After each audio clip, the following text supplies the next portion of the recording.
Hello guys, आज हम जिस मूवी की बात करने जा रहे हैं उसका नाम है पैरासाइट। तो चलिए शुरू करते हैं। तो मूवी की शुरुआत में हम देखते हैं कि एक बहुत ही खतरनाक कीड़े जैसी कोई चीज शहर में फैल रही है। इनका नाम है पैरासाइट्स। आगे हम देखते हैं कि एक आदमी सो रहा होता है और एक पैरासाइट जोर से उसके कानों में घुस जाता है। इसके बाद सीन एक लड़के का दिखाया जाता है जिसका नाम सिंची है, जो कि हेडफोन्स लगा के सो रहा था। एक पैरासाइट ऊपर से गिरकर सीधा उसके बेड पे गिर जाता है। हेडफोन्स की वजह से वो पैरासाइट उसके कानों से नहीं जा पाता, तो वो सिंची की नाक की तरफ बढ़ता है। सिंची को लगता है कि वो कोई कीड़ा है, तो वो उसे पकड़कर दूर फेंक देता है, मगर वो पैरासाइट सिंची के हाथ को काटकर उसके अंदर घुस जाता है। सिंची अपना हाथ अपनी माँ को दिखाता है, मगर उन्हें लगता है कि ये बस एक सपना था। अगले दिन सिंची ब्रेकफास्ट कर रहा होता है तो उसे अपने हाथ में हलचल फील होती है। फिर सीन शिफ्ट होता है उस आदमी की तरफ जिसके अंदर मूवी की स्टार्टिंग में पैरासाइट गया था। वो आदमी अपना होश खो देता है और उसका चेहरा बहुत भयानक हो जाता है। वो आदमी अपना बड़ा सा मुंह खोलकर अपनी ही वाइफ को खा लेता है। अब सिंची अपने स्कूल जा रहा था, तब वो नोटिस करता है कि जिस हाथ में वो पैरासाइट घुसा था वो अपने उस हाथ से बहुत एबनॉर्मल चीजें कर सकता था। सिंची घर पहुंच के अपने उस दाएं हाथ को काटने का डिसाइड करता है, मगर जैसे ही वो अपने हाथ को काट रहा होता है वैसे ही उसके अंदर का पैरासाइट बाहर आ जाता है और उसे ऐसा करने से रोकता है।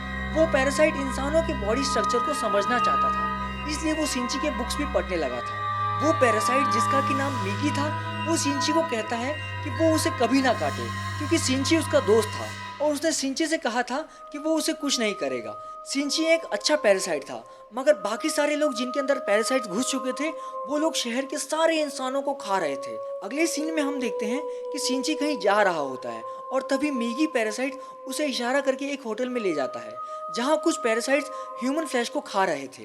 वहाँ का वेटर सिंची को पहचान लेता है और वो उसे मारने के लिए आता है, मगर मिगी उस वेटर को मार देता है ताकि सिंची को कुछ ना हो। सिंची ये देख के डर जाता है और अपने घर जाकर मिगी को कहता है कि अगर ये सब पैरासाइट्स ही हैं तो मिगी बाकी पैरासाइट्स को क्यों नहीं समझाता। मिगी उसे कहता है कि तुम इंसान भी प्लांट्स को खाते हो, तो क्या वो गलत है।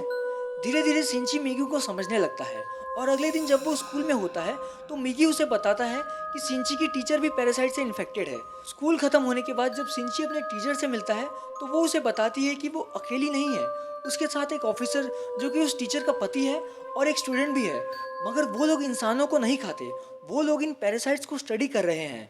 वहाँ सिंची की टीचर उसे बताती है कि वो प्रेग्नेंट है और इनका होने वाला बच्चा एक ह्यूमन ही होगा। वहाँ वो उसे एक ऑफर देते हैं कि भले ही खुले में नहीं मार सकता, मगर छुप के वो ह्यूमंस को खा सकता है। मिगी इसे मना कर देता है और वो दोनों अपने घर चले जाते हैं, मगर उस पुलिस ऑफिसर को ये पता चल जाता है कि उस दिन होटल में वेटर को मारने वाला और कोई नहीं बल्कि मिगी ही है।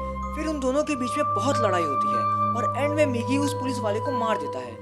घर जाकर सिंची को इस बात का बहुत दुख होता है कि उसने उसकी टीचर के पति को ही मार दिया है। बाद में हम देखते हैं कि वो पैरासाइट उस पुलिस ऑफिसर की बॉडी से निकलकर एक औरत की बॉडी में घुस चुका है, जो कि और कोई नहीं बल्कि सिंची की मदर है। सिंची की मदर पूरी इन्फेक्टेड हो चुकी थी और वो सिंची पर अटैक कर देती है। सिंची बहुत घायल हो चुका है, मगर मिगी अपने बॉडी के सेल्स से सिंची को ठीक कर देता है ताकि वो जिंदा रहे। सिंची होश में आते ही अपनी माँ को ढूंढने निकल जाता है, मगर अब हम देखते हैं कि उस स्टूडेंट ने, जो कि एक पैरासाइट था, उसने सिंची की ही स्कूल में एडमिशन ले लिया है। वो सिंची का फ्रेंड बन जाता है, मगर उसकी सच्चाई सबके सामने आ जाती है। मिगी ने सिंची को बताया था क्योंकि उसने अपने बॉडी के सेल्स सिंची को दे दिए हैं, इसलिए अब मिगी को दिन में 4 घंटे की नींद चाहिए होगी और उस दौरान सिंची को अकेले ही सामना करना पड़ेगा।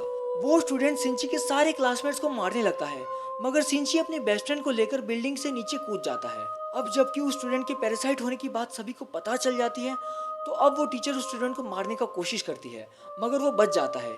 इसी बीच मिगी सिंची को बताता है कि वो पैरासाइट बिल्डिंग की रूफ पर है, तो सिंची एक दूसरी बिल्डिंग की टॉप पर जाके उसे एरो से मार देता है। फिर वो अपने टीचर के पास जाता है और उसे पूछता है कि जो पैरासाइट उस पुलिसमैन के अंदर था अब वो कहाँ है, क्योंकि वो पैरासाइट अब सिंची की मदर के अंदर था।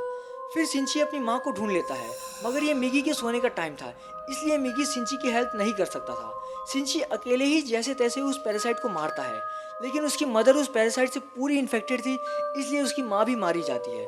अब सिंची अपने फ्रेंड से मिलने जाता है जो कि हॉस्पिटल में थी, और वहाँ वो मिगी से कहता है कि वो एक एक करके चुन चुन के सारे पैरासाइट्स को मार देगा। जब सिंची और मिगी विंडो के पास ये बातें कर रहे थे तब कोई उनकी फोटोज खींच लेता है और यहाँ पर ये मूवी खत्म हो जाती है। ये इस मूवी का पार्ट 1 था। आप मुझे कमेंट में ज़रूर बताएं कि आपको ये मूवी कैसी लगी और क्या आप पैरासाइट पार्ट 2 का भी एक समरी वीडियो चाहते हैं तो हमें कमेंट्स में ज़रूर बताएं।